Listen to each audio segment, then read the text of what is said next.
Part 1, The Phone Call. I was halfway through sanding down the window frame in the back room when my phone buzzed. A number I didn't recognize. I almost didn't pick up.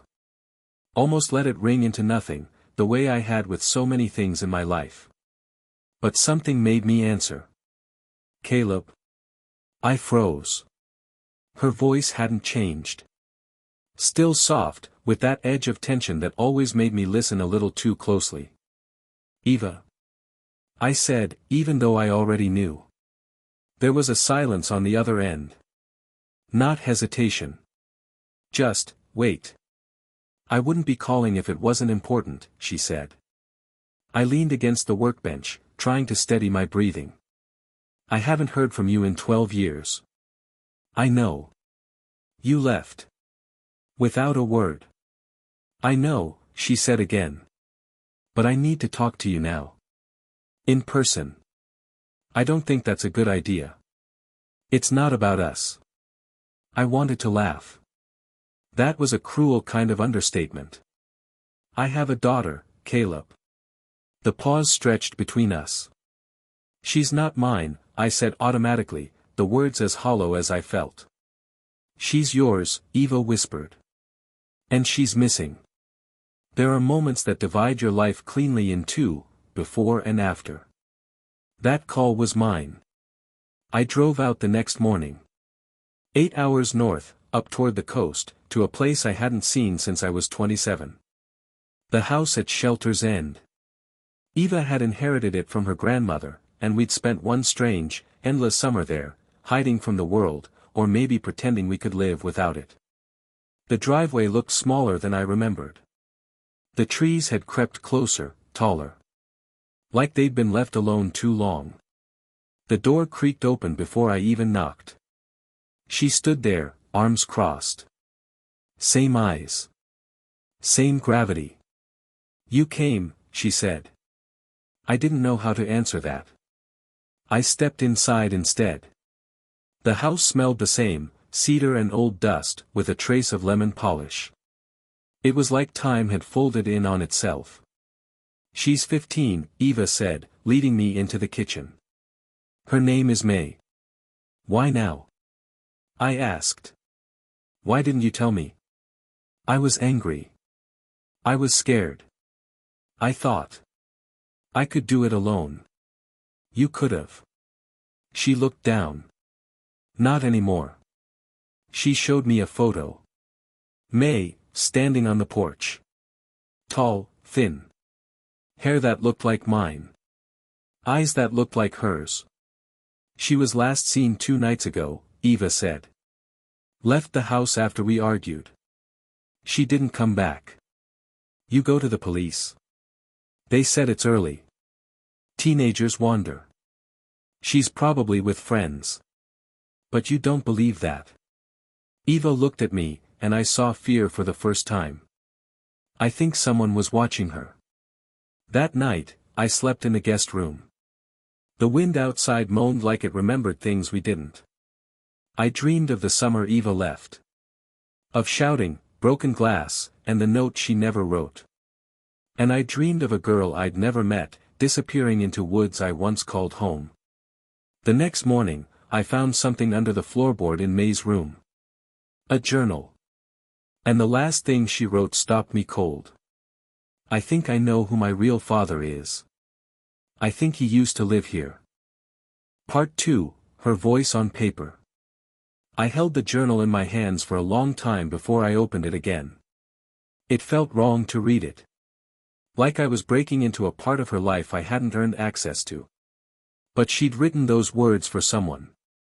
And now I was here, maybe too late, maybe not, but here. The pages were messy, scrawled in a teenage hand that had grown bolder over time. The early entries were harmless enough. Observations. Dreams. Song lyrics. Lines from books she must have underlined twice. But then came the questions. The kind that carry weight. The kind I knew too well. Why doesn't Mom ever talk about before? Who is the man in the picture she hides in her drawer? He looks like me. I think I've seen him before. I stopped reading.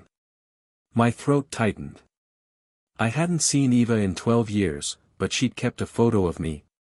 And May had found it. She was looking for me long before I got that call. Downstairs, Eva was staring out the back window, cradling a cup of coffee like it was a shield. She didn't turn when I entered. "Did you find something?" she asked quietly. I set the journal on the table. She knew. Eva didn't answer at first. She just closed her eyes and sighed. She found the photo when she was 12. I should have thrown it out. But you didn't. I told her it was no one. A friend. A mistake. She didn't believe you. No. She started asking questions. And I started lying. Her voice was small now. Not the Eva I remembered. Not the woman who once told me she didn't believe in regret, only in consequences. She asked if you ever knew about her. I told her no. I leaned against the doorframe. Did she ever reach out? Try to find me herself? I don't know, she said. She was private. Guarded. You said someone was watching her. Eva finally turned. Her eyes were bloodshot. 3 weeks ago, she told me someone had been following her from school. A man in a gray car. Said she saw him near the lake trail too. And you didn't call the police? I thought she was making it up. Trying to get a reaction out of me. Why? Because she'd just found out the truth. The sun was high by late morning. I needed air, space to think. I walked the trail behind the house, the one that led through the trees and dipped down toward the old boathouse. The lake shimmered through the branches. I used to know these woods like my own skin. But that was a lifetime ago. Halfway down the trail, I saw it. A torn piece of fabric hanging from a branch, gray cotton. Too clean to have been there long. I took it down and turned it in my hand. Then I heard something behind me, a twig snap, soft and deliberate. I turned. Nothing. Just the trees. Back at the house, Eva was pacing the porch. "Where were you?" she asked. "You scared me."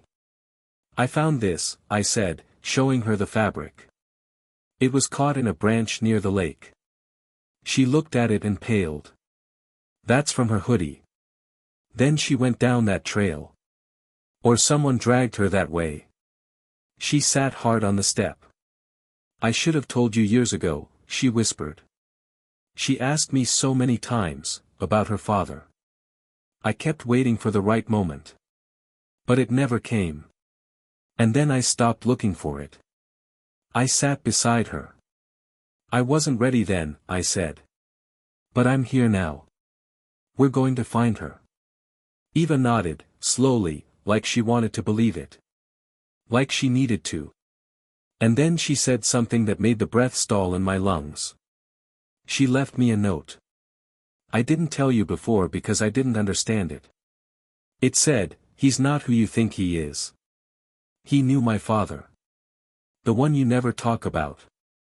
Caleb, who else knew you were here that summer?" Part 3, The Man by the Water. I didn't answer Eva right away. Because I knew exactly who she was talking about. His name was Richard Hale.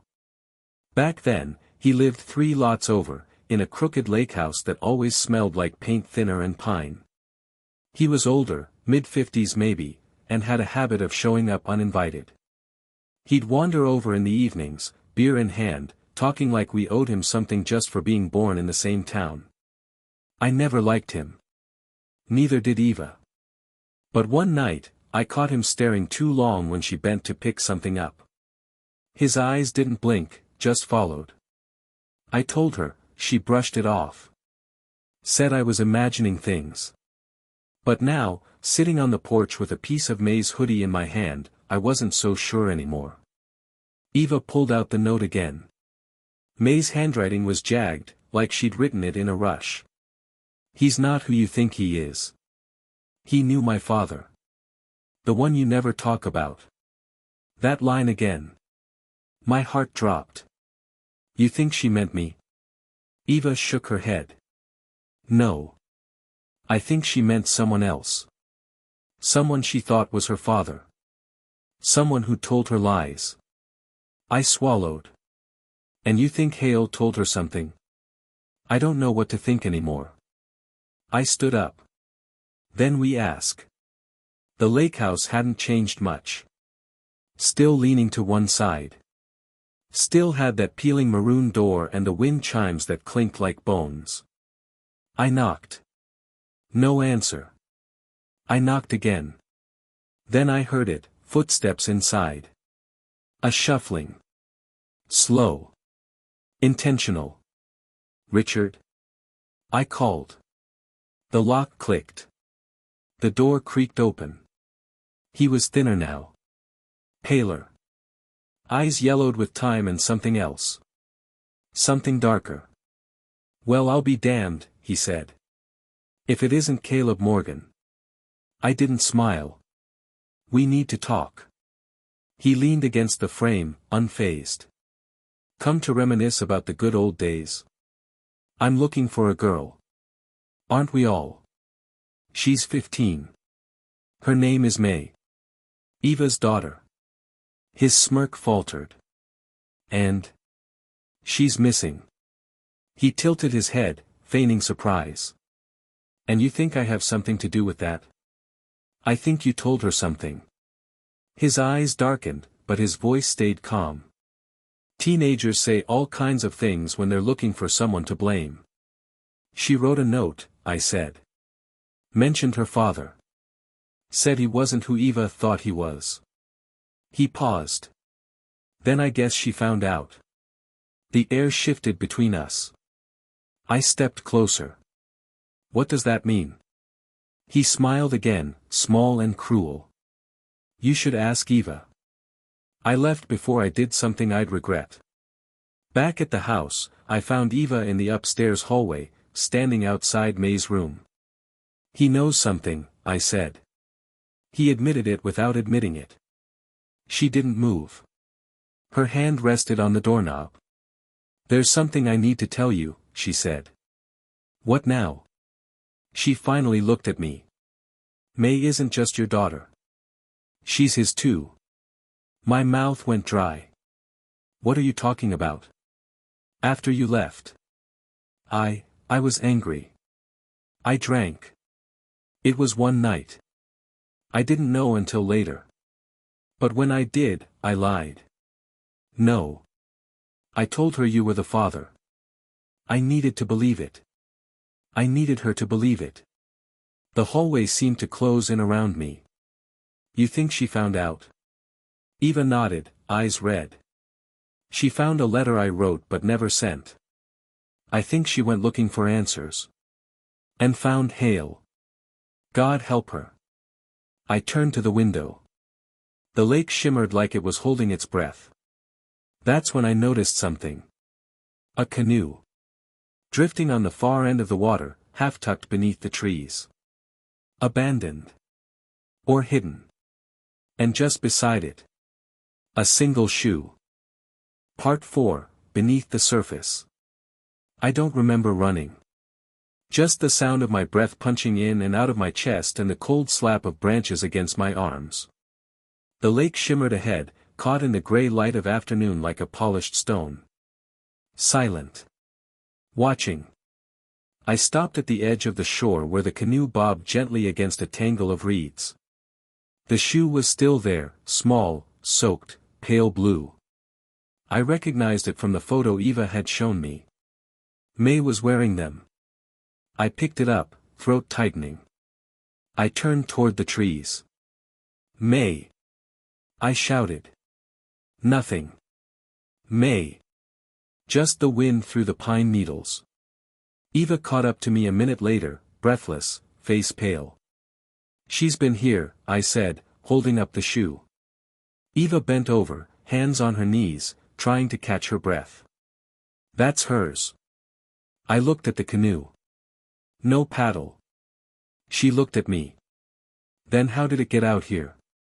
We followed the trail that curved around the lake. It hadn't been used in years, overgrown in places, littered with old pine needles and soft mud. The deeper we went, the quieter the world got. And then we saw it, a small clearing just off the water. A shack. It hadn't been there before. At least, not during the summer we spent here. Built recently. Rough wood. No windows. No sign of a path leading to it, as if someone had gone out of their way to make sure it wasn't found. Eva grabbed my arm. "Do we go in?" I nodded, more to myself than her. I approached the door, every step like stepping deeper into something I couldn't name. I pushed it open. Inside, it smelled like mildew and rust. There was a chair in the center. A chain attached to the leg. A plastic water bottle half full. And a drawing. Taped to the far wall. A pencil sketch, crude but unmistakable. A girl's face. May. Underneath, scrawled in a shaky hand. "She looks like him." I stepped back, stomach twisting. "He had her here," I said. Eva's face drained of color. She leaned against the wall for support. I turned to her.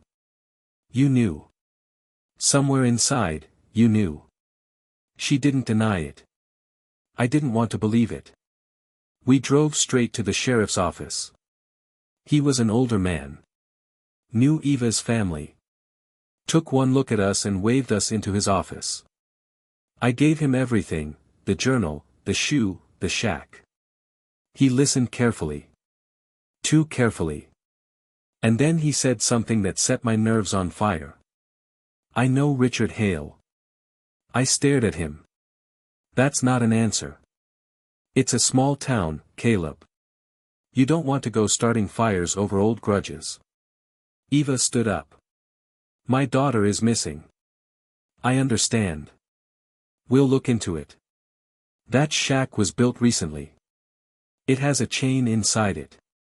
Could be kids playing a prank." "I saw the drawing," I said. "She's been there." His eyes met mine, flat and unreadable. "Let us do our job." We left the station with nothing. No report. No urgency. No help. Just silence. That night, Eva didn't sleep. I didn't either. I sat on the porch until sunrise, staring at the water. Turning the same thought over and over again in my head. If no one was going to find her, then I would. And then I remembered something from May's journal. A name. Scrawled in the margin beside a poem she'd written. Ashland. A place. A person. Or a clue. I pulled out my phone and searched. It was a trail, Ashland Ridge, about 20 minutes north. Remote. Unmarked. Leads to a series of caves near the cliffs. And one line from her journal echoed in my head. "The quiet places hide the loudest truths." I woke Eva. I know where she might be. Her eyes were swollen from crying. But she stood. "Then let's go." We drove in silence. The gravel crackled beneath the tires as we turned onto the dirt road leading toward the ridge.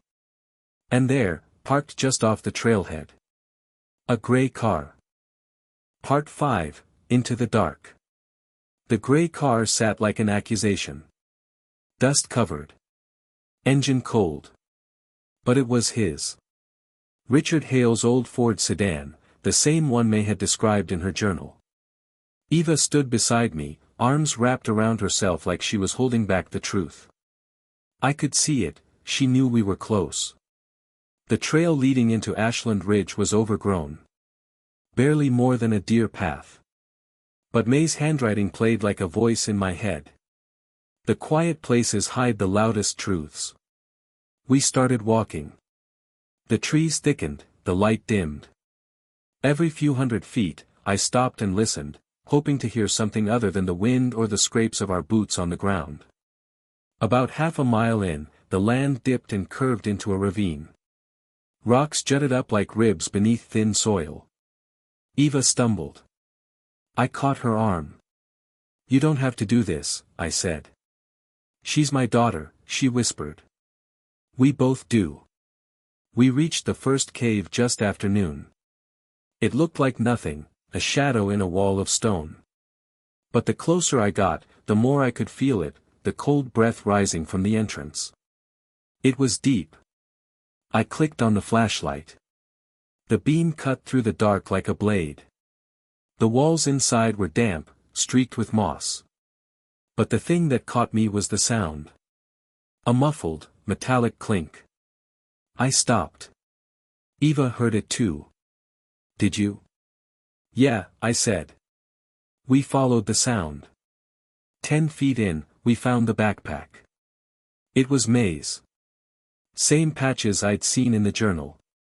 One strap torn. Inside, a water bottle, a granola bar, and a broken phone.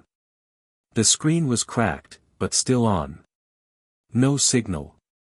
Eva dropped to her knees. She's close, she said. She must be close. And then. A voice. So faint I thought I imagined it. Hello. I turned toward the sound, heart racing. May. Silence. Then again. Please, help me. We pushed deeper into the cave. I crouched low to get through the narrowest part, scraping my shoulder. Eva crawled behind me. Then the tunnel opened into a small chamber. And there she was. May. Curled on the ground. Pale. Wrapped in an old blanket. An ankle chain clipped to a rusted bolt in the rock. She blinked up at us, dazed. Mom, she said. Is it really you? Eva fell to her knees. Oh my God. Yes. Yes, baby, it's me. May burst into tears. I knelt beside her. The chain was old, but the lock was new. I didn't have a key. I used a nearby rock to smash it until it gave way. May clung to Eva like she was drowning. I thought you'd never come, she sobbed. Eva kissed her hair. I'm so sorry. I'm here now. We carried her out together, slowly, carefully, blinking against the sudden brightness as we emerged from the cave. The moment we stepped into the light, I heard the unmistakable sound of a car door slamming shut. I turned, shielding May. And there he was. Richard Hale. Standing at the edge of the trail. Face blank. Eyes hollow. Holding something behind his back. Eva froze. You did this, she said, voice shaking. He tilted his head. She wanted to know the truth, he said. I gave it to her. You were never going to. I stepped between them. You stay right there. He stepped forward once. Just once. That was enough. I didn't think. I tackled him to the ground. The object in his hand flew into the brush, a rusted hammer. We struggled, but he was older now. Weaker. I pinned him. He spat up blood and kept laughing. You think she's safe now, he hissed. You think the truth ends with me? He smiled through blood-stained teeth. Ask Eva what she never told you. Ask her who May's father really is. Part 6, The Second Lie. Hale didn't resist when the sheriff finally showed up. Someone must have called in the car when we left it on the side of the trail. They found the chain, the lock, and the drawings, enough to hold him. He didn't deny it. Not a word. Just sat there in the back of the cruiser, smiling like the story had only just begun. May was taken to the clinic. Dehydrated. Bruised. Exhausted. But alive. She barely let go of Eva's hand. The nurse gave her a mild sedative to help her rest. I waited outside the room, listening to the hum of fluorescent lights and the quiet beep of the heart monitor through the door. When Eva stepped out, I stood. She looked 10 years older. paler than before. But her eyes were dry now. Like something inside had settled. "We got her back," I said. She nodded. And then said, "There's something I need to tell you." We sat in the car, windows fogged with the last breath of evening. Eva stared straight ahead, hands clenched on her lap. Richard wasn't lying. "There's more." I waited. She took a breath. "I told you she might be his daughter, because I wanted to believe it." My stomach turned. "What does that mean?" I lied. Again. "She's not his." I blinked. "You just said." "She's yours, Caleb." She finally looked at me. "You're her father." I didn't move. "Why would you say the opposite?" "Because if I told you she was yours, you would have hated me for what I let happen." I stared at her. I was angry. I left. I disappeared. But when I found out I was pregnant, I didn't know what to do. I thought, if I named him as the father, even in my head, then I didn't have to feel the guilt of keeping you out of her life. And when she found out the truth, I think that's when Hale saw his chance. I leaned forward, elbows on my knees, trying to breathe. "You let him near her." "I didn't know." "You told her he might be her father." "I didn't want to, but she kept asking. I thought maybe it was safer to give her a name than let her keep searching blind." I laughed, bitter. "So you gave her a monster." "I gave her a story," she whispered. "I just didn't know how dangerous it would be." We didn't talk after that. Just sat in silence while the hospital emptied around us. When I finally stood, she grabbed my wrist. "Tell her," she said. "Tell her everything. She deserves that much now." May woke up around 2 a.m. Her eyes fluttered open slowly, then settled on me as I sat in the chair beside her bed. "You stayed," she said, voice thin. "I'm not going anywhere," I replied. She looked at me. "He said you weren't my father." I took her hand. "He lied." She didn't speak for a long time. Just stared at our hands. "Then why did she let me think he might be?" I swallowed.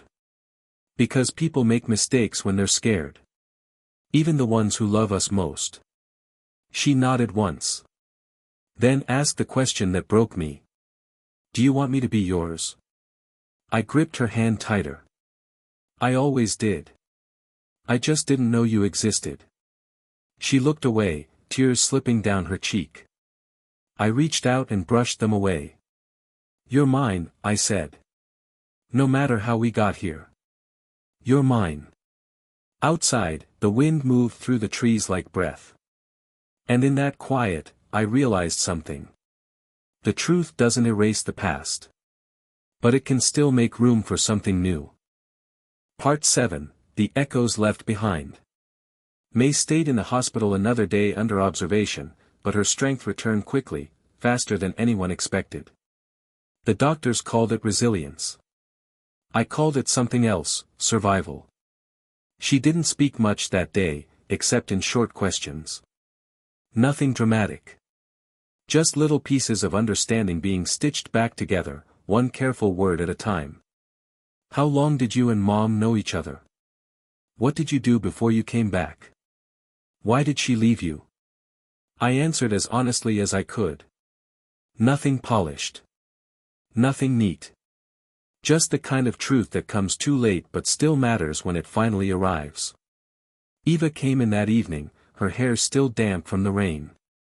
May didn't turn her head when her mother entered, but she didn't look away either. I stood up to give them space, but May stopped me with a glance. "Stay," she said. So I did.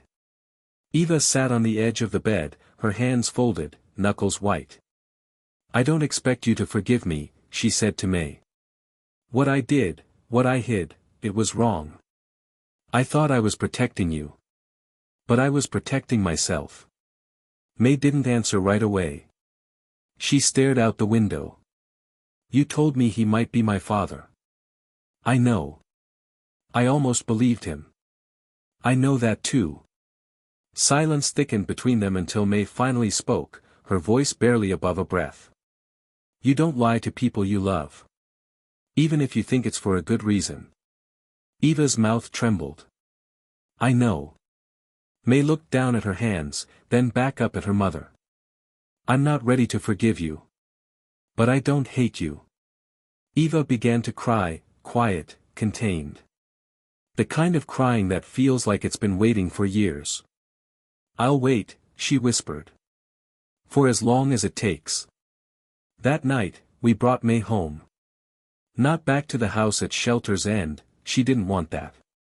We checked into a small rental near the edge of town. 2 bedrooms. Quiet. Safe. Temporary. She slept soundly. No nightmares. At least not that I could hear.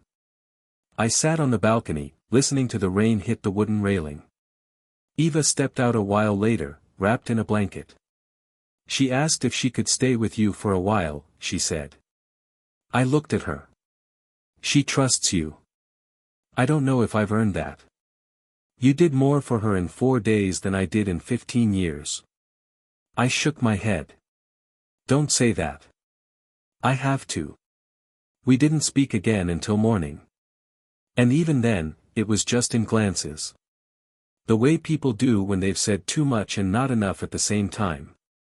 But something between us had shifted. Not forgiven. Not fixed. But open. Later that day, the sheriff came by. They'd officially charged Hale with unlawful detainment, endangerment, and contributing to the delinquency of a minor. He wasn't speaking. But in his home, they found more drawings. Journals. Pages filled with names, dates, places. He's not just a sick old man, the sheriff told me. He's been watching families around here for a long time. I asked if there were other victims. The sheriff looked away. We're still digging. May didn't ask about Hale. Not even once. Instead, she asked me if I remembered how to make French toast the way I did when I was 19. I laughed. I burned it every time. Exactly, she said. That's how I want it. We ate together in silence, the 3 of us. And I watched her, this girl I never knew existed until a week ago, dipping burnt French toast in syrup like she'd done it her whole life. And I realized. Family isn't always something you're born into. Sometimes it's what's left when everything else falls apart. But there was still one more thing left to say. One more silence that hadn't been broken. That night, after May went to bed, I turned to Eva. There's one thing I still don't understand, I said. Why did you leave back then? Not just from me, but from everything. Eva stared at the floor. Then out at the trees. And then she said. Because I saw something in Richard's eyes that summer, and I knew if I stayed, I'd never be able to protect her. But I was wrong. Leaving didn't save her. It almost destroyed us all. Part 8, The Weight of Forgiveness. I didn't answer Eva right away. Because what could I say to something like that? Sometimes people run because they're cowards. And sometimes, they run because they know staying would demand a kind of strength they don't yet have. Eva had made the wrong choice for the right reasons. And it had cost all of us something we'd never fully get back. But May, she was still here. Still breathing. Still willing to look us in the eye. That had to mean something. The next few days passed quietly. May settled into a rhythm, short walks in the morning, long naps in the afternoon. The shadows around her eyes began to fade. The edge in her voice softened. One evening, I found her sitting alone outside, knees pulled to her chest, staring at the horizon. Can I ask you something? She said. Anything. She glanced at me. Did you ever want to be a dad? The question caught me off guard, though I'd been expecting some version of it for days. I didn't think I'd get the chance, I said. Not because I didn't want to. I just, figured it passed me by. She nodded slowly, taking that in. I think I would have liked you, she said. Even back then. I smiled, not trusting my voice. After a pause, she added. You don't have to be perfect.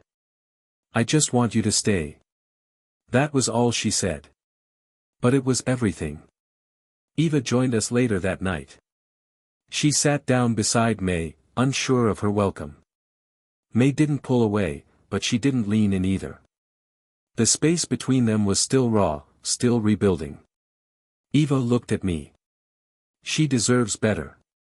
She deserves the truth, I said. I know. May looked at us both, then at the stars overhead. She pointed. Which one do you think is the farthest? Eva followed her finger. That one, maybe. No, I said. It's the one you can barely see. May smiled faintly. Then that's the one I'll make my wish on. She closed her eyes, just for a second. Neither of us asked what she wished for. The sheriff called a week later. Hale had tried to take his own life in custody. They stopped him in time. He was being transferred to a psychiatric facility upstate. Will he ever face trial? I asked. Unlikely, the sheriff said. But it's over. He won't hurt anyone again. A month passed. Then another. May started school again, in a different town, under a different name. Just until the media noise died down. She didn't ask to go back to Shelter's End. Neither did Eva. That house belonged to another life. I stayed. It wasn't a decision so much as a quiet unfolding. Day after day, I just didn't leave.